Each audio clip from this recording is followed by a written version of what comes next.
So, Ron. Yes, sir. Yes, sir. How are you doing these days? I'm doing great. Thanks for asking. I mean, you've been out how long now? Almost 4 years. Almost 4 years. What's it like? Is it saner on the inside or on the outside? Sanity is a relative term. I guess it means for me, you make your own sanity, whether you're inside or outside. Because I've seen crazy stuff on the inside and crazy stuff on the outside. So it's kind of, to me, it's one and the same. And for you, Kara, is it crazier on the inside or the outside for you?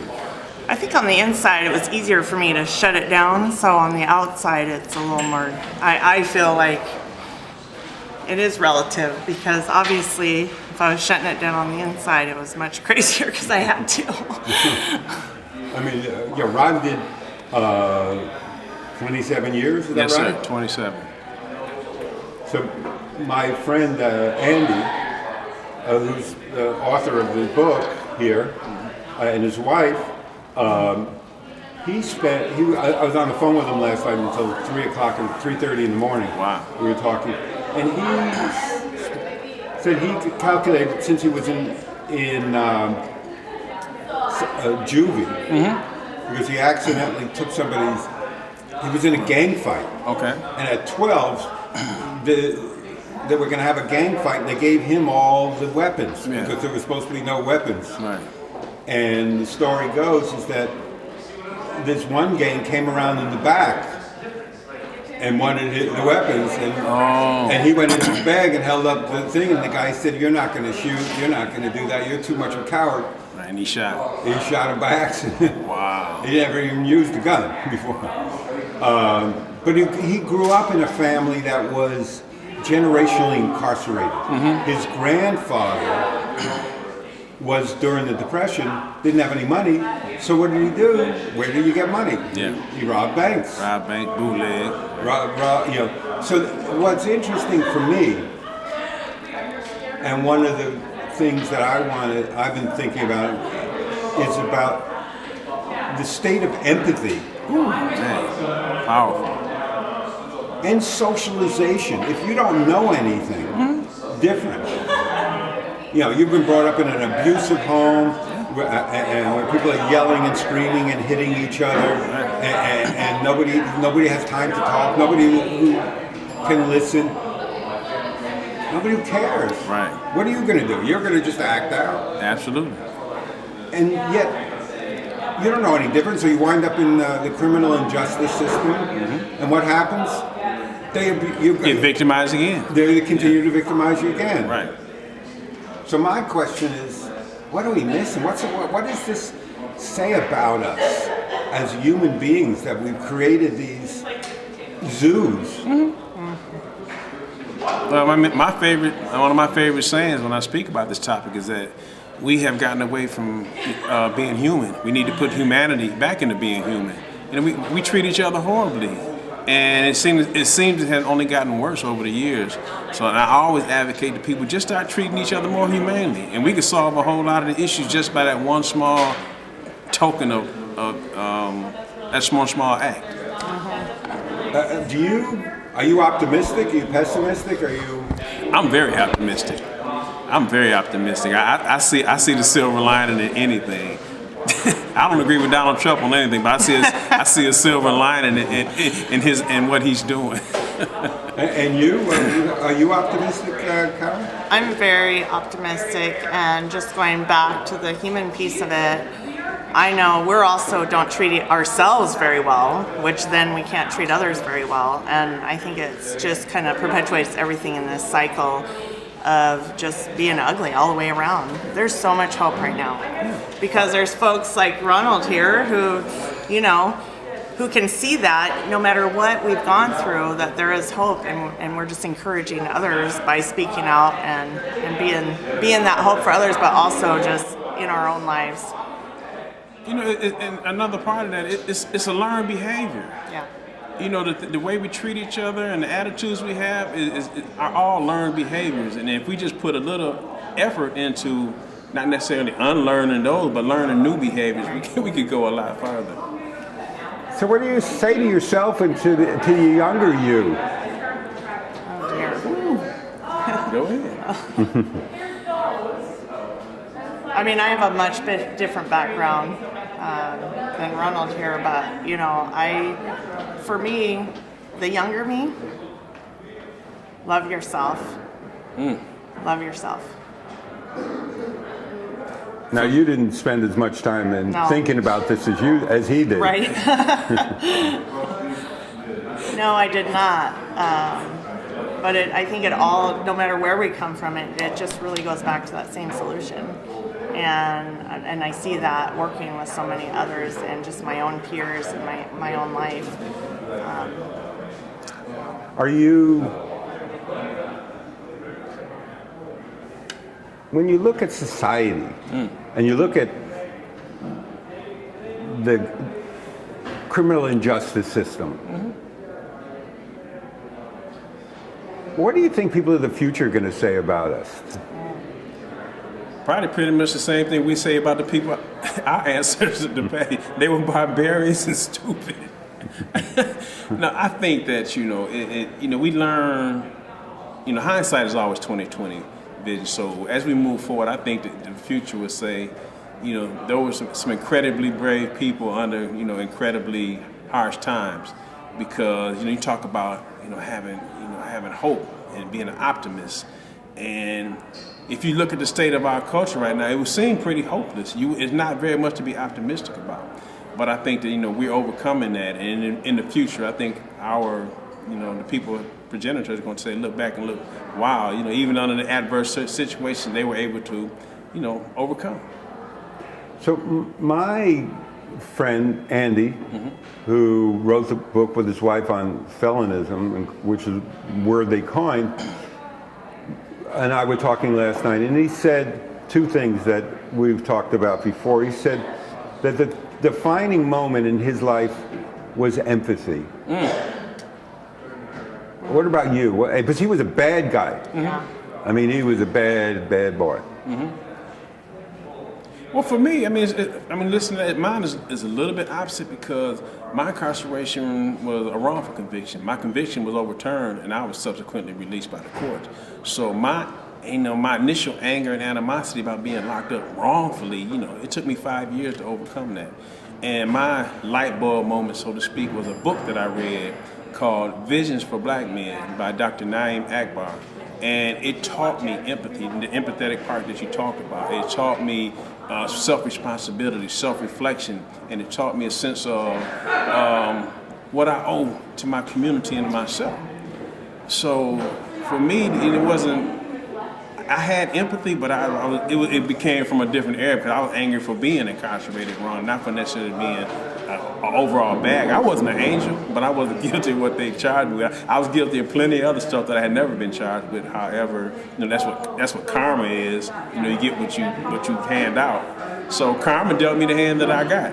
That's why I'm not bitter about it today. I wasn't bitter about it then, and I think we're gonna move on. Well, Andy felt the same way. He got, normally he would have gotten a 10-year, 12-year sentence, and then when he did take it to court, and the Supreme Court of Tennessee, the Supreme Court let him go, said he's time served, but it took him 5 more years to let him go. Yeah. That's what happened to me. The courts reversed my conviction in 2009. We totally reversed it. And it took 3 more years for me to get out of prison. They appealed it, so I sat in prison for 3 more years without a conviction. From 2009 to 2012, even though my conviction had been reversed, I couldn't get a bond, they wouldn't let me out, anything. I'm like, what's wrong with this picture? So I understand exactly what Andy went through. Well, what have you learned about yourself going through this process? Oh, you want to answer first? For me, I've learned, and the thing about it, in self-reflection, is that the greatest human knowledge is knowledge of self. So when I grasped that concept in the early 1990s, I started developing a sense of self. I started developing, I found what my weaknesses are. I found what my strengths are. What I thought were strengths were actually weaknesses. What I thought were weaknesses were actually strengths. And so I learned that, and it changed my whole way of living and my whole way of thinking. Yeah. I agree. I mean, that was where my absolute change came from, was just finding that in myself, embracing who I was, and really getting to the bottom of that before I could kind of come out in the community. And because even though I wasn't convicted and in prison for the same amount of time, I found when I got out, I was still incarcerated in many, many, many ways. And the barriers were just felt really impossible. Absolutely. Yeah, well, two things. One is, in resonating with what you say about the weakness being your strength, is I always tell people, use your vulnerability as your weapon. Exactly. Because your vulnerability is really your strength. Absolutely. And the people who think that they're strong are really the weak ones, because they don't let anything in. Yeah. For me, I thought, one of my weaknesses was, I thought patience, impatience and anger, but my impatience became my perseverance. Yes. For 27 years, wrongfully convicted, and dealt with that without, losing my mind or killing anybody behind it. It was a testament to what I thought I didn't have. When I first went, there's no way I'm surviving this. I had a 50-year sentence. I said, there's no way. But it became I internalized it, and I read another book in the early 90s called They Came Before Columbus by Ivan Van Sertima. And in that book was a statement from an African king that I adopted as my daily mantra every day. And it says that I am a vital force among forces, and I refuse to be the victim of a prearranged destiny. And that has always been my mantra from like 1990 on. I say that every morning when I get up. I'm a vital force among forces, and I refuse to be the victim of a prearranged destiny. Wow. And in just thinking of, and what touched you? What got your attention? My spirituality has everything to do with where I am today, because there could be no other forgiveness for the different things that I had gone through or the things that had happened to me. And so for me, that's where I get my strength from. I have a God that loves me unconditionally, and because of that, I'm able to love myself, and because of that, I'm unstoppable. And I'm able to authentically dig so deep that whatever comes out is just solid. And what I mean about that is, everything I do comes from a very real place. And I had, because of the early traumas and different things that kind of led me down this road of daily traumas and prison and everything else. I had children and as a mother. All of those things combined just felt so impossible to get out of. And so when I was able to reach that place of acceptance and forgiveness for myself, that's when I really started building. And that was later in life. I mean, I was 32 when I went to prison. By the time I was completely finished, I was 39. So. You told me a little story about your father. Yes, my daddy. He's amazing. So, I grew up in a very religious family, and so it was very, law-driven religion. And my father never visited me in prison, never brought my children to come see me, never just didn't want anything to do with addicts or felons or prison. I was last time I was at the halfway house, he had a Sunday school class at our church, and I would go there to get out at the halfway house, and I'd bring all my friends, and probably about 10 of us would come. And I watched his heart just start changing, and this grace-filled heart of his, and he saw his little girl again, and these other people as human beings, and so he started volunteering at the halfway house, and he started, and he was terrified. I remember the first time he went there, he's like, I'm going to see these criminals, but now, he's never been a pastor or chaplain before, but it's just, to me, it's divine intervention, where he was actually, after going up to the prison and doing he did group studies up there, he was asked to be the chaplain about 2 years ago, I guess it's only been. And so he's been the chaplain at our prison in Juneau, Alaska, and he knows more felons than me. We make a big joke about it now. And he has just this transparency in his heart, and he utilized my story, to really have that connection. Absolutely. And that's the other thing. Having that connection is so critical to really get through the barriers. And he now is a huge advocate for all the men and women that he sees on a daily basis. And he's back in the whole, Max and places that other people don't get to go. And so it's a very critical place of where he gets to really speak life into people in a way that you just can't.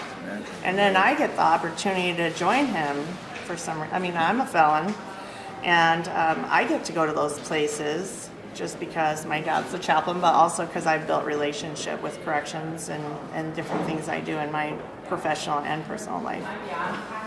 You mentioned also that you were the co-chair of a reentry program. But what was it like coming out for both of you? Coming in, you've done the time, and whether you were convicted of a crime or not, in your case especially, whether you did it, you were convicted. Right. You come out, and there's this a whole other prison you're still in, an invisible prison, the invisible wall. What was that like for you? For me, coming out was, I won't say traumatic, it was just shocking because I left in 1985 and I come back to the world in 2012. I felt like Fred Flintstone stepping into the set of the Jetsons. Everything had changed, society had changed, technology had changed, the world had changed. I'm like, what planet did they drop me on? It was culture shock for me. And to discover the issues that people have getting jobs and housing. And I was fortunate to have housing and support because I maintained a support system while I was in prison. My mom's still alive, brothers and sisters. My children were all adults now in their 30s. And so I had a good support system, but the job thing was crazy because it's funny, I didn't realize, I got old in prison. I get out, I'm 54 years old when I got out 4 years ago. So it was like, I didn't realize, I understood, I expected discrimination from being formerly incarcerated. But I never expected age discrimination because I didn't realize I had, gotten old according to society because I was in good health. I was outrunning all the guys 20 years younger than me. I was in excellent shape. So I didn't realize I had, I'm considered a senior citizen now. They're like, what the heck? So for me, it was a huge adjustment, and I'm still adjusting to this day. But I'm not frustrated about it because I'm just happy to have the opportunity to be able to adjust. And what kind of challenges did you really come with? In that wall of prejudice. What I'm looking for is the human condition of lack of empathy in the system and in people themselves. I have had conversation with friends of mine who are just intolerant of, I'm not going to help somebody who's committed a crime and done time. They're guilty. Why should I help them? They've already... For some reason, I've been fortunate enough to kind of avoid that for the most part. If I ran into it, I didn't know it. I didn't have it so blatantly put to me like that from anyone, basically. It was like, I'm sure there's people like, he's formerly incarcerated. Because I used to hear people when I was in prison that they thought I was guilty, and I heard all this stuff. But the same people I would hear saying that when I got out, they were like, oh, Ron, we're glad to see you. And I didn't face any of that. And as far as, prejudice in the workplace, I had maybe just one incident where I had gotten a job. I went for an interview and they hired me for this manufacturing job. I was a journeyman tool and die maker before I went to prison.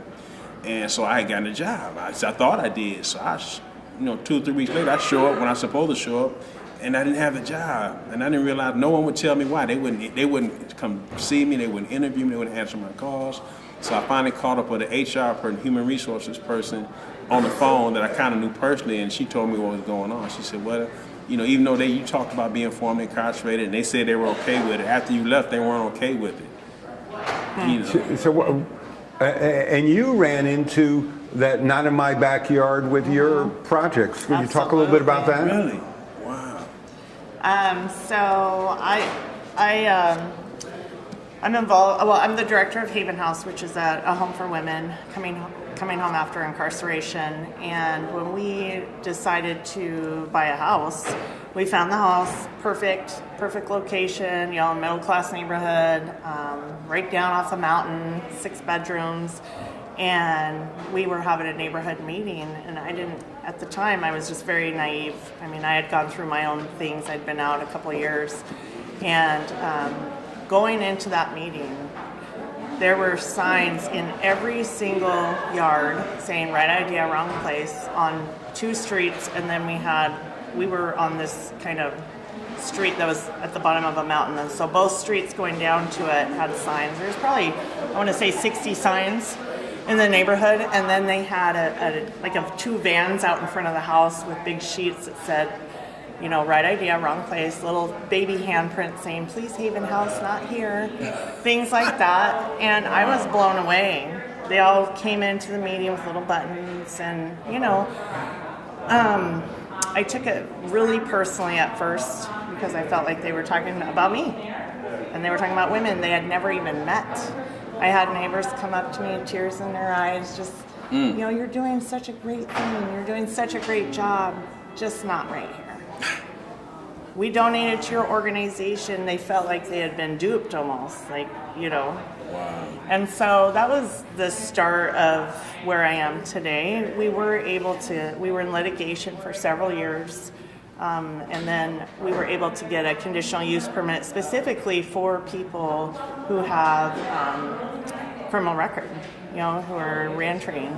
And so that was a huge city change, ordinance that was changed, and we've been open a year now. And I really believe that it was a platform we utilized. So instead of people would be like, how can you still have those signs out there, To me, it was a great platform to show you say in the capital city of Alaska that you support people coming home after incarceration to their community, not to your community, like we all live here. And then we have this going on, and this is the reality of what's really going on. You're not supporting us, you're coming up against us. And it was a process for our entire state and community to really look at, because there was no hiding it. It was right there. What did you learn? I learned so much. I feel like I did 20 years of education, like 2 years. This is where really understanding empathy for all sides, right? I didn't even realize I was treating them exactly how I was upset about them treating us, discriminating, stigma, all of those things. I was also doing to our neighborhood. And we were in a public testimony one time, one of the many public testimony opportunities we had. And I remember a neighbor stating that they were being discriminated against because they didn't want, their property to go down and all the normal NIMBY kind of things that happen. Crime rates go up and all these things. In my mind, I'm like, that's ridiculous. But in reality, they all were coming from their own experiences with different crimes they had encountered in their lives. And so I needed to respect that and realize, you're right. I'm still moving forward with boldness and integrity in what we're doing, but I respect, where your fears are coming from. They're very legitimate. Now, there's some that were not. They were just there to, be ugly about it. But I think it really changed a dynamic on the conversation within our city and throughout the state now, because there's several homes that are now based off of what we've done there. What do you think of that? That is. I was reflecting as she was thinking about the reaction in my community, our community. The black community is different than that because there's a lot more of us that's affected by criminal justice. So when we return to the community, we don't have we're not really ostracized by the community because so many people are. There's like 2 degrees of separation from everybody in the community that's been incarcerated or touched by incarceration. So there's not that type of disconnect, at least from the community. Now, when you go into the work environment or some other environments where other people have some control or say over, then you run into the things that she ran into. So for to hear her say that she run into that with her community is like, wow. I hear about it, but I never got the opportunity to experience it because it's a different dynamic in the urban community. Now, interesting. Yeah. I've been doing a documentary on a guy, Will Who Won't, a black, homeless, veteran revolutionary who comes to a white man for help. He won't let me film him either or take photos of him because he's a soldier. Okay. But I'm the only person who's helped him. Really? And he talks about how the black experience from the inside, obviously, and that the white experience has no concept of what it's like to be black, is what I've learned, including me. Oh, for sure. So here you've both been incarcerated. You're both men and women. What do you think it's like to be a black man? Oh, jeez. I have absolutely no idea. I wouldn't even pretend to try and go there. I mean, that's like asking me what's it like to be pregnant. I have no idea. Yeah. I mean, I can theorize and just assume that I know what a person goes through when they're pregnant, or any other. That's a situation you can't fully quantitatively address because you don't have a really good frame of reference for it. Well, let's phrase that differently. Yeah. Wow. Imagine you're a white man, and A black white man. No, I'm trying to articulate that. What I'm saying is that the experience in the incarceration system, the injustice system, is very different for a white person than a black person. Oh, for sure. And that's what I was wondering. What you think it would be like if you were a black person in jail and you were a white person in jail, and your experiences going back and forth. Well, there's a film out by a white guy that tried it back in the '60s. Black like me. He dyed his skin where he looked like he was black, and he went into the black community to live that culture, to try to, like you said, to answer that question you just asked. And he was just blown away. There's a recent one I just heard about too. I haven't seen it yet, but for me, I guess to try to put myself in that position, it's like, really? I mean, as I said earlier when I talked in the talk, I said that the biggest deterrent to incarceration in America is white skin. Yeah. So I mean, if I was cloaked in white skin and the privilege that comes with that, that's something that a black person only dreams of. We wish we had that type of privilege and opportunity. So for me to conceptualize what it would be like to be, in that particular, to be a white person or to enjoy the joys that they have, would be like, oh, wow, it's a whole new planet out there. Don't get stopped just because I'm driving while black, or because I look suspicious, or because I got a hood on, or any of the numerous things that we get targeted for that you don't see in the white community. That would be just a thrill. And for me, I mean, I'm not even going to go there, but I can't. There are no words. But one thing that I've really learned through this process is, because how difficult was it for me, right? I had supports. I am half white, and you know what? It was impossible for me to succeed, period. So, as a white person? As a white person, yes, exactly. And with someone with supports and family, and I had careers prior to my incarceration. I mean, I had no idea. I was like in shock when I got out and realized what this actually meant. And so I can't even fathom, people that have so much more going on than myself. And that is why I do the work that I do today. And that's why I wanted to open this home for women. And that's why I advocate for those, because if it's that difficult for me, I mean, there's no words to articulate the impossibilities, that our society has created. And then the expectations that are not being met. And that's what makes me angry, and that's what makes me motivated every day. And that's why I get to learn from, really just having a more open-minded to understand I don't know. I don't know a lot of things.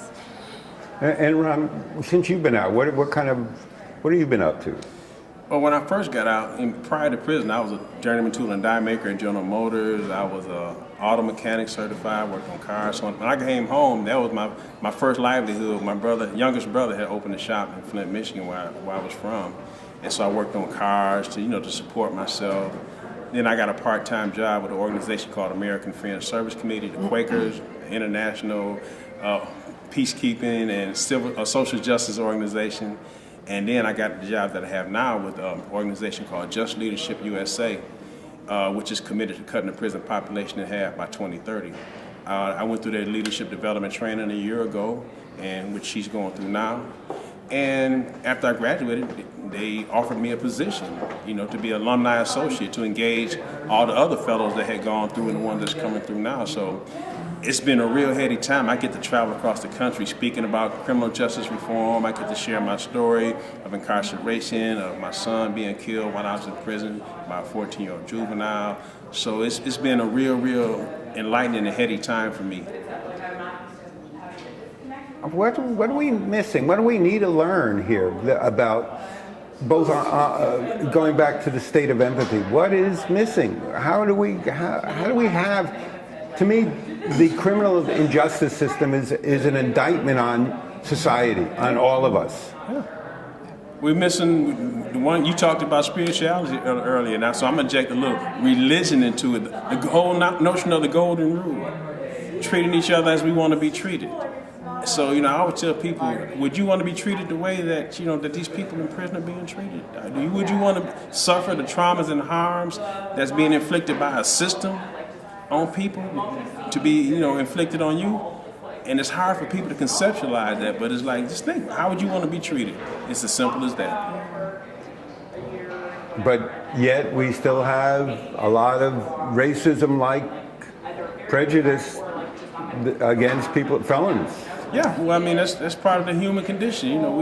We're selfish, we're greedy, and we just, we self-centered, and our society breeds a lot of that. Do you think we are, or maybe it's the society and the circumstances? We don't know any different. We know different. We just don't different. We don't do different. We know different. And that's why we speak out, right. in our own stories, but collectively as well, because I can tell you, white privilege, whatnot, everyone's been affected at this point. And that's one of the things I learned going through too, just in that little episode in Alaska, opening that home, every person's been affected, and everyone knows someone that has, we have 65 million Americans that have a criminal record. That's a crime. Yeah, that's a crime. It's a crime. That's an example of the state of empathy. Yes, sir. Absolutely. Absolutely. So anything you'd like to add, anything that comes to your mind that you want people of the future to know? I think the one big takeaway I'd like anybody to come away from in these discussions is that let's not settle with being just tough on crime as we have been the last 30, 40 years. Let's be just as tough on results. That's my takeaway. Don't be just tough on crime, be tough on results. In other words, provide the program to make people come out better people so they can be better citizens, so they can be empathetic. We don't teach empathy in the prisons. We don't teach anything that gives people a redeeming quality. If you get it, it's because you ain't got it yourself. Mm-hmm. And so there should be systems in place to guarantee that the results of a person being incarcerated are beneficial not only to the person but to society as a whole. But what about when they come out and they run against that wall? What do you say to the community at large about how to have some more empathy? Well, we have a long way to go in building the safety net system to keep people from falling through the cracks. So, that's a little bit bigger than my pay grade to figure that one out. But I would say to society, just embrace the people and try to help them find a way. Yeah, definitely. And what would you say to people of the future? I would say that this is the beginning of hope. I see it. I probably work in this so much that I see the shift happening every day. I know that's not the general consensus out there in the world, but I just say, I've been an offender and I've been a victim, and I deserve. As an American citizen, as a human being, there we go. I deserve to allow those options, this journey of succeeding. I was that person who said I was never going to make it. My kids were better off without me. Throw away the key, whatever. And this is what we do. We encourage, we bring hope to others, and we're just going to continue doing that. We're never going to stop. We're never going to go back to that place. Exactly. Ever. You know that for ever. That's right. And is it okay if I use this in a documentary? Absolutely. And your name? Ronald Simpson-Bey. And is it okay? Do you want to leave an email for people to reach you who might see this? Sure. I'll give you two emails. Simpson-Bey How do you spell that? SIMPSONBEY1 @gmail.com. And my work email is Ronald, RONALD, at Just Leadership, JUSTLEADERSHIPUSA.org. And you, Kara? You can email me. My name's Kara Nelsen, and at Kara Nelsen, KARANELSON, 4, the number, at hotmail.com, or at my work email at kara.nelsen at Haven House, all one word, Juneau, JUNEAU.org. And is there a website that you both have that you want to share? I don't have a website at this time, but I'm working on it. We're also getting our website up and running. We have a Facebook page though. But I will share it because we both on the Just Leadership website. Yes. If you go to Just Leadership USA, our bios are on there, our contact information is on there. So you can go to that website and you'll get some great information. Great. I really appreciate your bearing with me. Thank you. Thanks for interviewing. Thank you.